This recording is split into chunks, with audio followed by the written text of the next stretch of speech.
Hi, Arwen. Thanks for joining me again. Thank you for having me.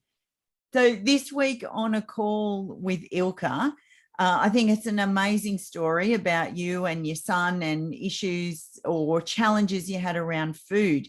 Can you tell me, so going into the call, what was the thing that you wanted to work on? A mixture of things. One being my issues with food. And because I know my issues with food are reflecting on my issues with my son's eating as well. So I wanted to heal my own issues and at the same time take away the negative charge that I have with the way my son eats and the way others view how he eats as well. Okay, so just to paint a bit of a picture for us, can you tell me what that looks like, what your son eats? Um, tap, tap, tap. My son eats very small amounts of food. With his autism, he's extremely picky. He likes crunchy, salty foods, and he gets very dedicated to like only like 3 or 4 types of food. He won't budge from it.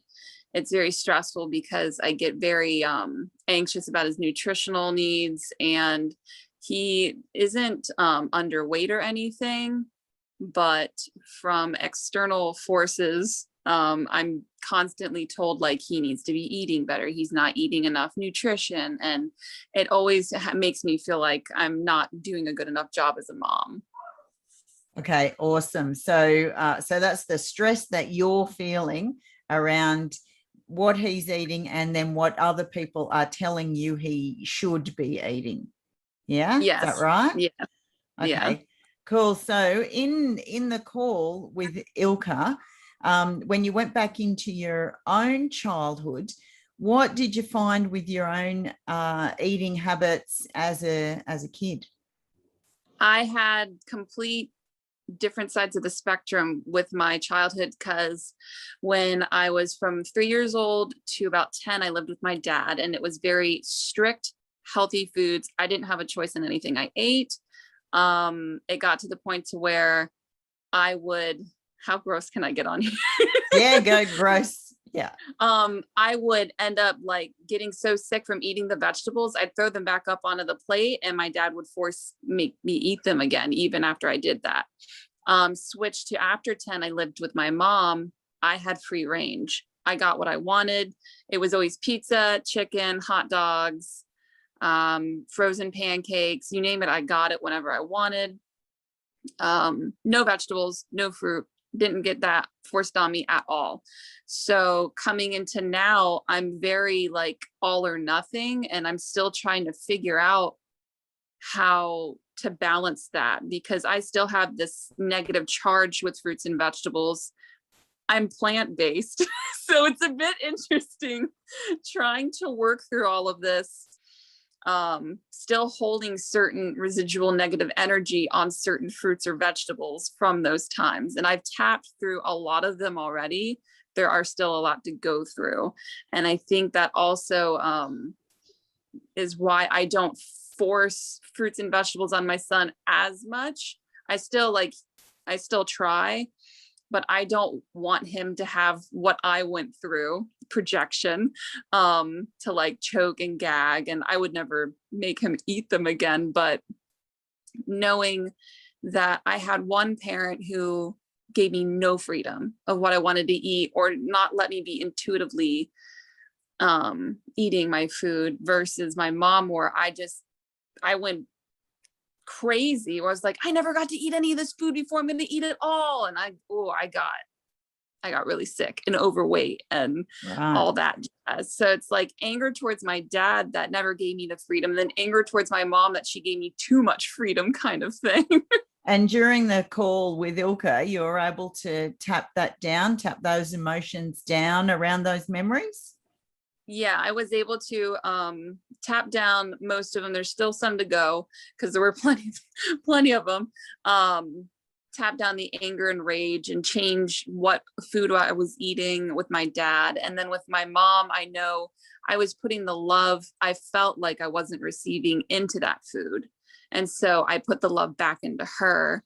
and was able to not focus on the food that I was eating, but I was able to enjoy the event that was happening between me and her, the energetic exchange versus like, ooh, what food am I eating right now? Right. So you mean the memory when you're talking about that, you've changed the memories and put the love. Yeah. Okay, Yeah. cool. And so I think one of the amazing things doing this work is when we work on ourselves first, that things around us and people around us even appear to change. So can you tell me the day after the call, what happened with your son and the food he was eating? Well, I'd like to preface it with, he always asks for more food. And I go, what do you want to eat? And he just says, food. And I'm like, thank you so much for that great description. So I decided to just buy some random fruits and vegetables. I was like, why not? Let's do it. And so I bought them. And last night he asked me, he wanted more food.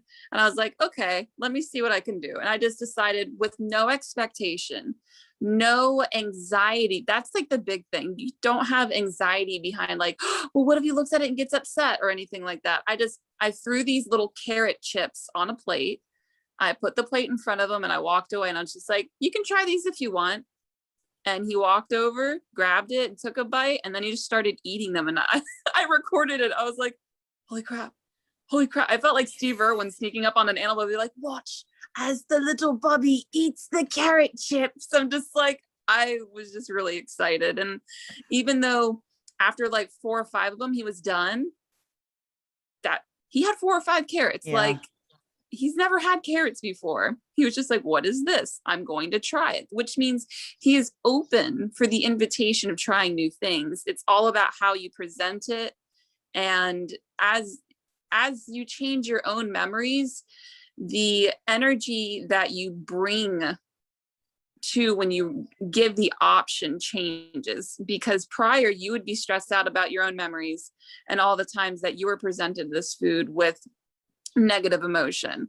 But if you change it to positive emotion in your memories, you're bringing the positive emotion into the present, into when you are giving that food to your child as well.